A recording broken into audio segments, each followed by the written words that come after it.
السؤال الرابع والعشرون: هل يجوز لي فتح حساب بنك إسلامي باسمي وأودع فيه مبلغا من مالي ومبلغا من مال أخي بهدف الاستثمار، ولكن دون علم الأخ نظرا لظروفه العقلية والنفسية وما يأتي بعد ذلك من أرباح نتقاسمه؟ لا حرج في ذلك ما دمت تنظر إلى مصلحة أخيك الذي عنده ظروف عقلية ونفسية وكانت متحققة في ذلك.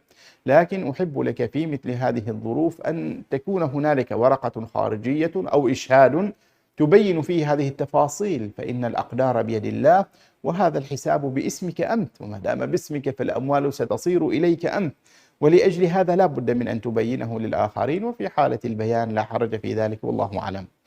يقول: في حالة أخرى: هل يجوز أن أستثمر مال أخي من أجله في حساب بنك إسلامي، ولكن هذا الحساب يكون باسمي وخاص بهذا الغرض، وذلك دون علم الأخ نظرا لظروفه العقلية والنفسية، والأرباح تذهب إليه وتنفق عليه وعلى احتياجاته؟ لا حرج، بالشرط السابق الذي فيه أنه يبين هذا ويوثق أن هذه الأموال ليست لك، والله أعلم.